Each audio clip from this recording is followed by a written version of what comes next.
यह कहानी महाभारत के अंतिम क्षणों की है, जब रणभूमि पर धूल और रक्त की गंध के बीच एक ऐसा रहस्य छिपा था जिसे सुनकर आज भी रोंगटे खड़े हो जाते हैं। महाबली दुर्योधन, वह योद्धा जिसने अपने अभिमान, बल और विशाल सेना पर बेहद गर्व किया था, धरती पर पड़ा अंतिम सांसें गिन रहा था।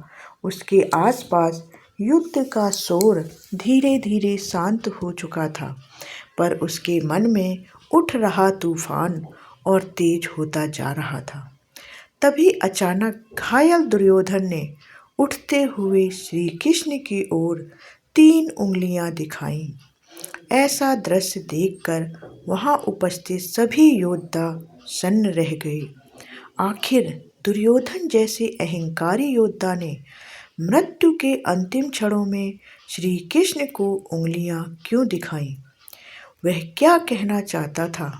और श्री कृष्ण ने उसकी आंखों में झांक कर कौन सा ऐसा सत्य बताया जिसने मरते हुए दुर्योधन के हृदय को हिला दिया? यह प्रसंग जितना रहस्यमय है, उतना ही महाभारत की गहराइयों को समझने का अवसर भी देता है। आइए जानते हैं दुर्योधन और श्री कृष्ण के बीच हुई वह अंतिम बातचीत जिसने भ्रम, अभिमान और अधर्म के अंधकार को एक ही क्षण में उजागर कर दिया। तो वीडियो के अंत तक हमारे साथ बने रहिए पूरी जानकारी के लिए। महाभारत का युद्ध अपने निर्णायक मोड़ पर पहुंच चुका था। कुरुक्षेत्र की रणभूमि में युद्ध के 18 दिनों की आग सब कुछ भस्म कर चुकी थी। लाखों सैनिक गिरे पड़े थे, रथ टूट चुके थे और सेनाओं का गर्व धूल में मिल चुका था। वहीं दुर्योधन, जिसके पास हस्तिनापुर का राज सिंहासन था, जिसके इर्द गिर्द महाबली योद्धा खड़े रहते थे, आज अकेला पड़ा अपनी असफलताओं और गलतियों का बोझ उठाए मृत्यु की देहरी पर पहुंच चुका था।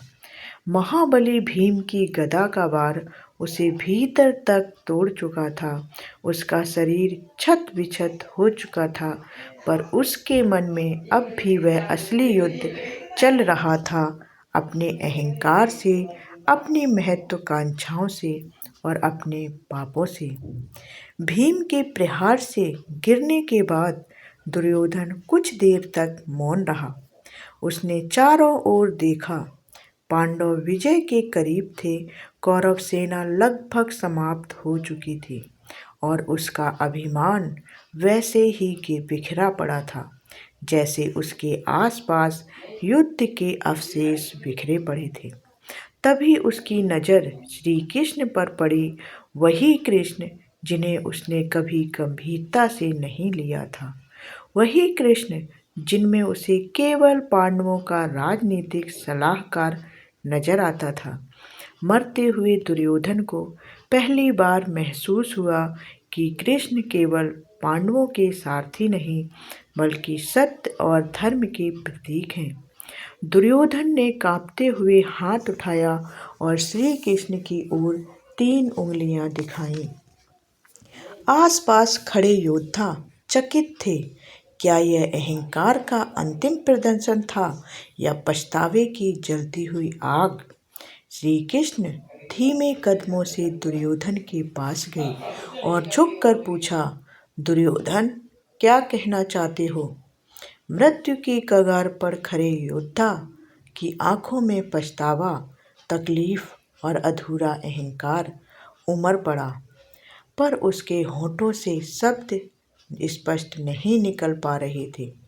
तब श्री कृष्ण ने उसके माथे से धूल हटाई, उसकी आंखों को साफ किया और उसे सांत्वना देते हुए कहा, अब तुम कह सकते हो।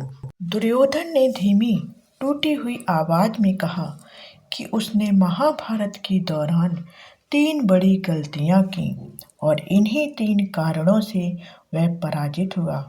पहला कारण बताते हुए उसने कहा, मेरी सबसे बड़ी भूल थी कि मैंने नारायण को नहीं चुना। मुझे केवल नारायणी सेना चाहिए थी। मैं समझ नहीं पाया कि सेना से बड़ी शक्ति एक सच्चे ईश्वर की उपस्थिति होती है। अगर श्री कृष्ण मेरे साथ होते तो मेरी विजय निश्चित थी। यह कहते हुए उसकी सांसें भारी हो उठी, जैसे यह स्वीकार करना भी उसके लिए कठिन था। कुछ देर बाद दुर्योधन ने दूसरी गलती बताई। उसकी आवाज में दर्द था, पर वह सत्य बोल रहा था। मैंने माँ गांधारी की बात नहीं मानी। उन्होंने मुझे संपूर्ण शरीर पर वरदान देने के लिए बुलाया था, लेकिन मैं लंगोट पहनकर उनके सामने गया। यदि मैं बिना किसी वस्त्र के गया होता तो मेरा शरीर अभेद हो जाता। कोई भी प्रहार मुझ पर असर नहीं करता, लेकिन मैंने शर्म और अभिमान में उनकी आज्ञा का पूर्ण पालन नहीं किया और उसका परिणाम आज मेरे सामने है। दुर्योधन रुका। उसकी आंखों में अपने किए का बोझ और गहरी पीड़ा दिखाई दे रही थी। फिर उसने अपनी तीसरी गलती का उल्लेख किया। मैं युद्ध के अंतिम दिनों में मैदान में उतरा। अगर मैं पहले ही युद्ध में आ जाता तो मेरे भाइयों, मेरे सगे संबंधियों की जान शायद बच जाती। मैं अंत तक रणनीति और छल में उलझा रहा, जबकि एक राजा को सबसे पहले अपने कर्तव्य निभाने चाहिए थे। मेरी यही देरी और निर्णयहीनता मेरे कुल का अंत कर गई। उसने अपनी बात समाप्त करते हुए कहा कि यही 3 गलतियां उसकी पराजय और विनाश का कारण बनी। उसकी आवाज रुक रुक कर आ रही थी, पर उसके मन का बोझ कुछ हल्का होता दिख रहा था। श्री कृष्ण शांत भाव से उसकी बातें सुनते रहे। आसपास खड़े पांडव भी मौन थे, क्योंकि पहली बार दुर्योधन अपने जीवन का यथार्थ स्वीकार कर रहा था।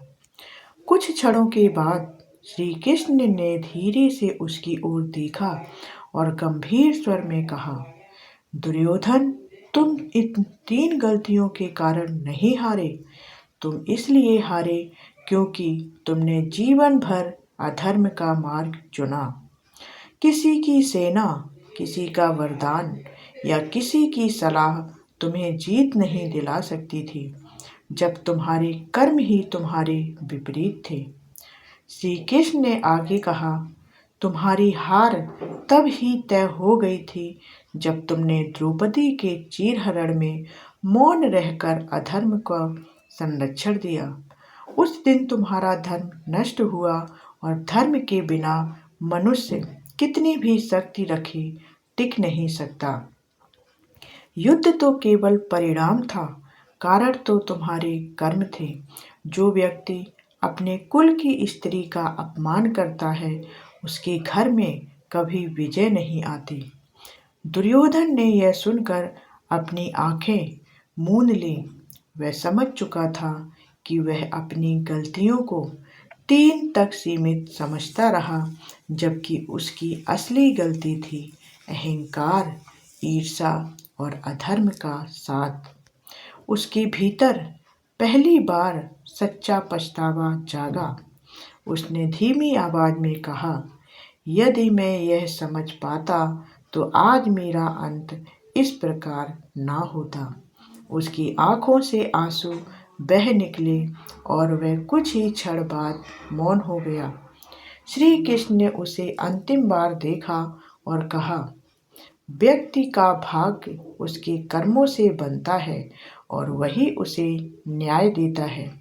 तुमने जीवन भर कर्मों का जो बीज बोया, आज वही फल तुम्हें मिला है। यह कहते हुए कृष्ण उठ गए, क्योंकि कथा अब समाप्त हो चुकी थी। अधर्म का अंत और कर्म का न्याय वही था जो युद्ध में दिखाई दिया। कुरुक्षेत्र की रणभूमि में पड़ी दुर्योधन की निशब्द देह इतिहास की उस सीख का प्रतीक बन गई कि सामर्थ्य चाहे कितनी बड़ी हो, सेना चाहे कितनी भी विशाल हो, पर यदि हृदय में अधर्म, अहंकार और अज्ञान बसा हो तो मनुष्य अपनी ही बनाई हुई आग में जलकर नष्ट हो जाता है। दुर्योधन की मौत केवल एक योद्धा की पराजय नहीं थी, यह एक विचारधारा की पराजय थी। उस विचारधारा की जो शकुनी की चालों और अपने ही क्रोध से प्रेरित होकर सत्य का विरोध करती रही। इस प्रकार दुर्योधन और श्री कृष्ण के बीच हुआ यह अंतिम संवाद हमें यह सिखाता है कि जीवन में कोई भी गलती उतनी बड़ी नहीं होती जितना अधर्म का साथ देना बड़ा पाप होता है। मनुष्य की असली हार बाहर नहीं, भीतर से शुरू होती है, जब वह अपने ही सत्य और धर्म से मुंह मोड़ लेता है। यही वह क्षण था जब दुर्योधन को अपनी वास्तविक भूल का बोध हुआ, पर तब तक बहुत देर हो चुकी थी। यही महाभारत का शाश्वत संदेश है। कर्म ही भाग्य है और धर्म ही विजय है। जय श्री कृष्णा, जय श्री कृष्णा, जय श्री कृष्णा।